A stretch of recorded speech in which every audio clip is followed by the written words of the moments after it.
X cheated on me and falsely accused me of, so I exposed her to everyone she knew. In late May 2016, I invited my 3-year infatuation, Kate, out on a coffee date. We made things official 3 dates later. Our relationship seemed too wonderful to be true over the following 7 months. We had so many interests that we seldom differed on anything. We were extremely honest with each other, which led to a fantastic life.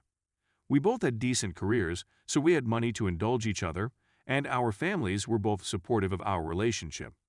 As a combat engineer, I was approved into my country's Armed Forces Reserve Program in January 2017. From February through late April, I was in basic training, which was the most difficult thing I had ever done. There were multiple occasions when I doubted my ability to graduate, and Kate's words of encouragement via messages and phone conversations were the only thing that kept me going. She was there when I obtained my BTC certificate, and she never forgot how pleased she was of me.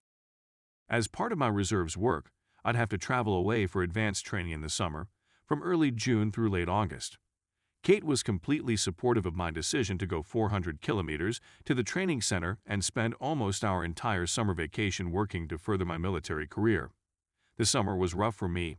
I was a social pariah in every clique that developed on our course, and I was the punchline to countless jokes. My self-esteem had plunged through the floor, but Kate's faith in me was what kept me going. I finished 5th on the race and owe it all to her, the recession. After we returned home, our relationship began to deteriorate. She claims I wasn't as spontaneous and outgoing before I left. I was dismissive, took tiny jabs and jokes personally, and preferred to stay home, watch movies, and have rather than go out. Unbeknownst to either of us, I had acquired some serious social anxiety as a result of the summer's events, and it had begun to impair our relationship. In 2018, as we approached our 2-year anniversary, we got into a furious disagreement over a minor misunderstanding and decided to call it quits. I was devastated until she contacted me 3 days later and said she wanted to try to mend things. I hadn't seen her in 3 weeks, but we stayed in contact every day, gradually patching things up. Nothing felt the same when we formally reunited. Every time I spoke with her, I felt as if I were walking on eggshells, which exacerbated my nervousness and harmed our already strained relationship. Then, around the end of July, everything came to a head. The anguish. Kate had met a man named John when she was at school. She saw something in John that she recognized in me, and the two became close friends as a result. He consoled her after our divorce, and he was there for me every time I made a mistake after that. For the fact, I was aware of John's existence, but I never believed Kate would engage in any kind of relationship with him. We had made arrangements for me to spend the night at Kate's place after work one of the days. When I arrived, the two of them were sitting on the living room couch, enjoying each other's company. Kate informed her that John had popped by on the spur of the moment and was about to depart the premises. Following John's departure, she became icy and aloof. Once I had accepted the reality that our relationship was gone, I approached her and inquired as to how things were doing between us. She agreed with my feelings, and the next day, we made the decision to end our relationship. She agreed that I could stay another night since it was late and she was still concerned about me, and she was right. From that point on, Kate remained especially connected to and protective of her phone, even after she had fallen asleep with it in her hand.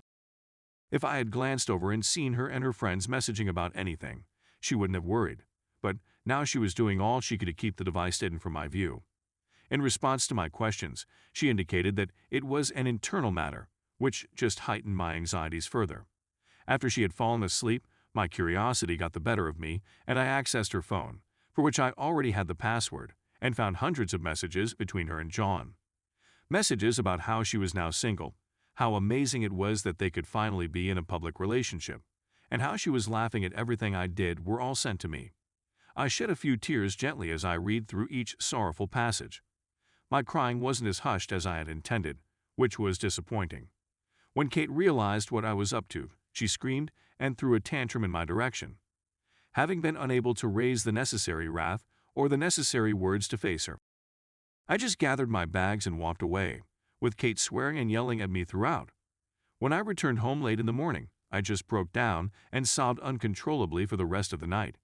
I called in sick the next day and spent the rest of the day moping about in my bed. Several angry letters from Kate's friends and family members arrived in my inbox the next day.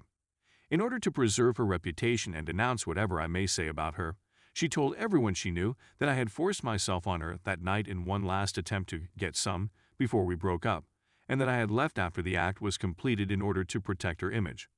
However, despite the fact that she considered what I had done scarring, she decided not to press charges because she didn't want to make a show out of her life in court and felt she would be the bigger person if she did. After that, I spent the next few months living in fear that her allegations would lead to my discharge from the Army and the establishment of a permanent stain on my character, but nothing came of it. The result of the retaliation 5 months later, Kate sent me a direct message.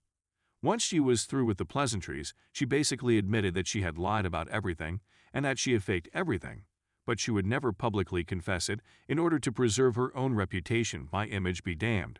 I was angered by this, but I managed to keep my cool. I grabbed screenshots of the texts and continued to chat with her on the phone. Over the course of the next 3 months, she went through the following series of circumstances: complaining about a current life situation, usually about John screwing up in their relationship in some way and seeking advice; lamenting our relationship, how I never screwed up like John did, how she wished we could go back to the way things were, and so on; ignoring me because John finally pulled his head out of his, did some huge romantic gesture, and saved their relationship; launching a social media campaign against our relationship, and so on and so forth.